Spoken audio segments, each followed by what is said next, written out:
không rong à. Cho tao cái mà.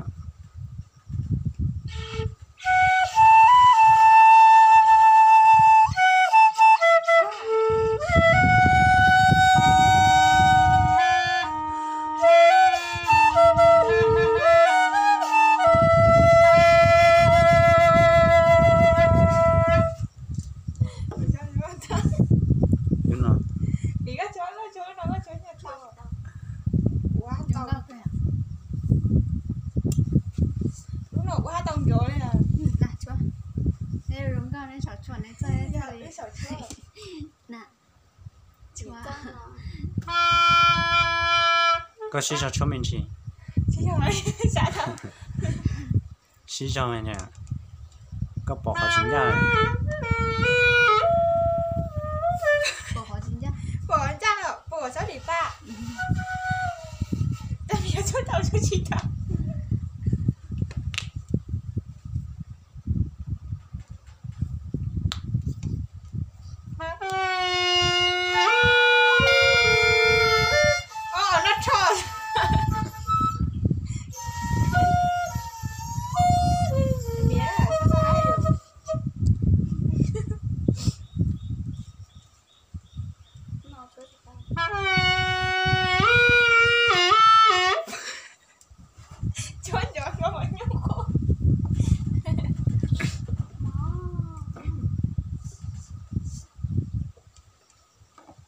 Tôi la sợ nó nóng nó được chiếu ngọt tiền.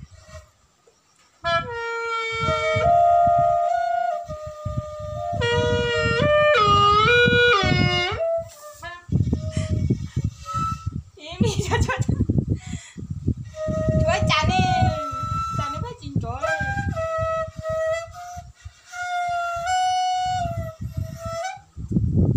Cho nên đây một tao mì dễ dễ thôi. Chỉ rồi. Rủ cậu đi chắc là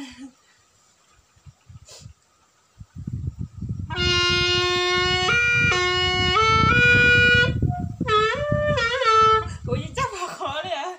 Chạy cái giờ đi phạt à. Chắc là có gì cao đúng. Có lúc tuổi. Ủa chứ cũng sao ra. Chỗ nhớ sổ trẻ. Thế tôi là nếu mà sao chú là bằng tôi à. Phải tỏ kết tôi này.